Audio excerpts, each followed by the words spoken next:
एक तरफ नरसिंहानंद हजरत मोहम्मद साहब के बारे में आपत्तिजनक बयान देता है, और उसने क्या आपत्तिजनक बयान दिया वो मैं दोहरा भी नहीं सकता और ना मैं दोहराने वाला हूं। दोस्तों, इस वक्त इंडिया के अंदर माहौल गर्मा गर्म है। गर्मा गर्म क्यों है वो आप लोगों को बताने की कोई ज़रूरत नहीं है, क्योंकि आप भी जानते हैं। दोस्तों, आज की तारीख 6 है, दिन इतवार है 2024। दोस्तों, इस वक्त सोशल मीडिया पर बवाल मचा हुआ है। बवाल इसलिए मचा हुआ है कि जब से नबी पाक सल्लल्लाहु अलैहि वसल्लम की शान में गुस्ताखी की मलऊन मरदूद यती नरसिंहानंद ने, तब से इंडिया के मुसलमानों के अंदर उधम मची हुई है। बल्कि इंडिया के अंदर नहीं, देश भर के मुसलमानों को ठेस पहुंची है और मुसलमान सड़कों पे उतर चुके हैं और जगह जगह एहतजाज कर रहे हैं। देश के कोने कोने में यती नरसिंहानंद के खिलाफ FIR दर्ज करा रहे हैं। जब से नबी के ख़िलाफ़, नबी की शान में गुस्ताखी की है, तब से हमारे देश के मुसलमानों को नहीं बल्कि हमारे हिंदू भाइयों को भी दिल में ठेस पहुंची है और यती नरसिंहानंद को मुंह तोड़ जवाब दे रहे हैं। दोस्तों, इस वक्त सोशल मीडिया पर एक वीडियो मुझे मौसूल हुई है जिसका नाम अभिशार शर्मा है और बहुत बड़े सहाफ़ी हैं और मुंह तोड़ जवाब दे रहे हैं। मैं चाहता हूं कि सबसे पहले इस वीडियो को ज़रूर सुनें। नरसिंहानंद हजरत मोहम्मद साहब के बारे में आपत्तिजनक बयान देता है, और उसने क्या आपत्तिजनक बयान दिया वो मैं दोहरा भी नहीं सकता और ना मैं दोहराने वाला हूं, क्योंकि मेरे मंच पर जहर के लिए कोई जगह नहीं है, भड़काऊ सांप्रदायिक बयानों के लिए कोई जगह नहीं है। आज यह सवाल मैं आपके सामने इसलिए उठा रहा हूं क्योंकि मैं आपके सामने इस समाज के, इस गोदी मीडिया के और इस सत्तारूढ़ भारतीय जनता पार्टी के दोहरे मापदंड को मैं एक्सपोज करना चाहता हूं। बड़ा सवाल यह, नरसिंहानंद हजरत मोहम्मद साहब के बारे में आपत्तिजनक बयान देता है, शर्मनाक बयान देता है। पत्रकार आलिशान जाफरी का यह ट्वीट देखिए दोस्तों। यहां क्या हो रहा है मैं आपको बता भी नहीं सकता हूं। यहां पर नरसिंहानंद के जो समर्थक हैं वो क्या मांग कर रहे हैं मैं आपको बतला भी नहीं सकता हूं। यह मांग इतनी भड़काऊ है। बताया गया है कि नरसिंहानंद को हिरासत में ले लिया गया, मगर बड़ा सवाल, यह आदमी इस तरह से भड़काऊ बयान क्यों देता रहता है? और गोदी मीडिया आखिर उत्तर प्रदेश की कानून व्यवस्था पर सवाल क्यों नहीं उठा रही? गाजियाबाद तो दिल्ली से सटा हुआ है ना, गाजियाबाद दिल्ली NCR का हिस्सा है। दोस्तों, एक तरफ हजरत मोहम्मद साहब के खिलाफ भड़काऊ बयान दिया जाता है और फिर मुस्लिम समुदाय के लोग सड़क पर उतर आते हैं, जैसा कि दैनिक भास्कर की एक खबर कह रही है। आप पहले भड़काऊ बयान देते हैं और जाहिर सी बात है कुछ लोग जिनकी धार्मिक भावनाएं जो हैं वो आहत हो जाती हैं, वो सड़क पर उतर आते हैं, और फिर जब वो सड़क पर उतर आते हैं तो इसके बारे में भी झूठ कहा जाता है, जिसका पर्दाफाश मैं नहीं खुद पुलिस कर रही है। देखिए, जैसे ही नरसिंहानंद सरस्वती हजरत मोहम्मद साहब के बारे में भड़काऊ बयान देता है तो इस तरह के ट्वीट्स वायरल होते हैं और यह कहा जाता है कि डासना के मंदिर पर मुसलमानों ने हमला कर दिया। सरासर झूठ यह ट्वीट किया गया, और इसी के जवाब में पुलिस का बयान आपके स्क्रीन पर क्या कह रहे हैं? कृपया अफवाह ना फैलाएं, अन्यथा आपके विरुद्ध विधिक कार्रवाई की जाएगी। भड़काऊ बयान दो हजरत मोहम्मद साहब के बारे में, और जब उसका विरोध प्रदर्शन लोग करें, सड़कों पर उतरें, तो उसके बारे में भ्रामक और झूठी खबर फैलाओ। मैं फिर आपसे पूछना चाहता हूं, क्या हम अपने समाज को दंगे में झोंक देना चाहते हैं? अगर दंगा होगा तो क्या सिर्फ एक धर्म का नुकसान होगा? गाजियाबाद में कई मॉल्स हैं, हिंदू मुसलमान सब साथ मिलकर रहते हैं। अगर दंगा होगा तो क्या उसकी आग से एक ही समुदाय प्रभावित होगा? और इस नरसिंहानंद पर कोई लगाम क्यों नहीं? क्योंकि मैंने आपको इसी मंच पर बताया था यह व्यक्ति किस तरह के भड़काऊ बयान देता है।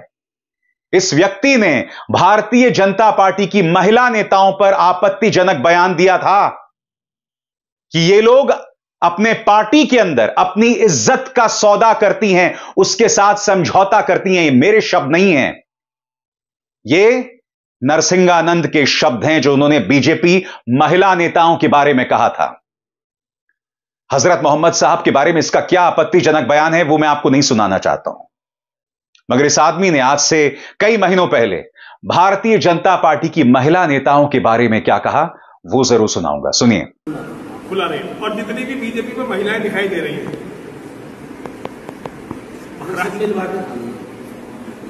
अगर एक नेता के पास गई तो जब तक दूसरे के पास नहीं जाएगी दूसरा उसका काम नहीं करेगा, तीसरे के पास उसे तीसरे के पास जाकर फिर मतलब जा रहे। ये है अब ईमानदार और चरित्रवान लोग, ये है राजनीति, ये है देश यहाँ गया है। गोदी मीडिया से एक सवाल, मैं आपसे सवाल पूछना चाहता हूं। गाजियाबाद के पास आपके दफ्तर हैं, वहां पर माहौल को भड़काने की कोशिश की जा रही है। उत्तर प्रदेश में 10 सीटों में उपचुनाव होने वाले हैं, 2027 में विधानसभा चुनाव होने वाले हैं। जाहिर सी बात है दोस्तों, यह सब जो हो रहा है कहीं ना कहीं उससे लिंक्ड है। माहौल को भड़काओ, लोग सड़कों पर उतरें, दंगे जैसे हालात पैदा हों, और फिर क्या होगा आप भी जानते हैं। मैं फिर आपसे कहना चाहता हूं, कभी कोई नुपुर शर्मा सामने आ जाती है तो कभी कोई नरसिंहानंद। मेरी यह अपील हिंदुओं से है, और मेरी अपील उन हिंदुओं से भी है जिनके अंदर 24 घंटे के प्रोपेगेंडा से नफरत भरी जा चुकी है।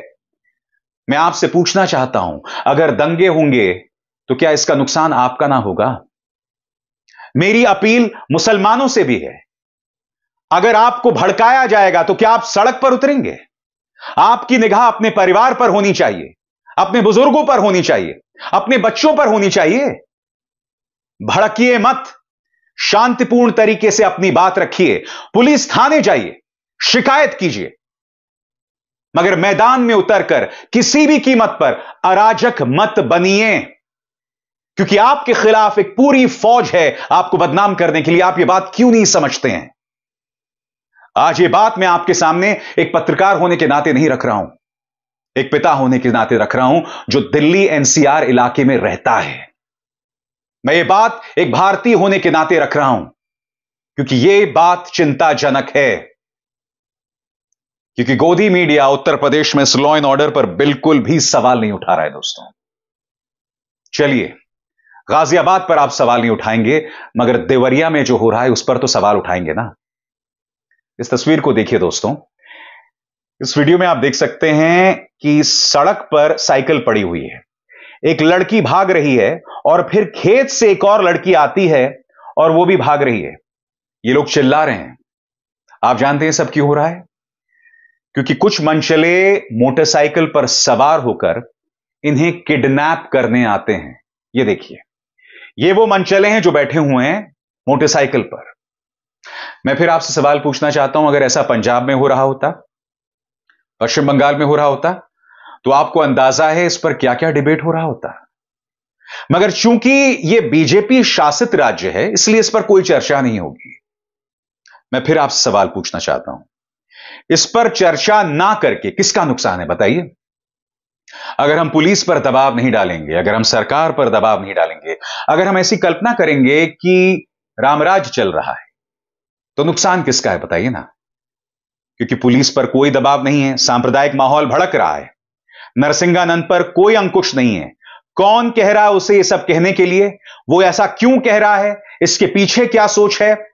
प्रधानमंत्री उसकी आलोचना नहीं करते हैं, मुख्यमंत्री आदित्यनाथ उस पर अंकुश नहीं लगाते हैं, उसे हिरासत में ले लिया गया है। मगर यह व्यक्ति जब रिहा होगा फिर से वो कहेगा। और मेरी अपील नरसिंहानंद से, अरे आपको अपनी सुरक्षा की परवाह करनी चाहिए, आप ऐसे भड़काऊ बयान बार बार क्यों देते हैं? उत्तर प्रदेश सरकार को समझना पड़ेगा कि आप एक ज्वालामुखी पर बैठे हुए हैं और आप ये अफोर्ड नहीं कर सकते हैं। इस वीडियो के बारे में क्या राय रखते हैं हमें कमेंट में जरूर बताएं। मैं आपका दोस्त फैजान आलम। दोस्तों, फिर मिलते हैं एक नई किसी वीडियो के साथ, जब तक मुझे इजाज़त दीजिए। दोस्तों, अगर इस वीडियो को नए हजरात देख रहे हैं, तो नए दोस्त देख रहे हैं, तो हमारे इस चैनल को सब्सक्राइब ज़रूर करें। अगर फेसबुक पे देख रहे हैं तो हमारे इस चैनल को फॉलो करके लाइक ज़रूर करें, और इस वीडियो को ज़्यादा से ज़्यादा शेयर ज़रूर करें।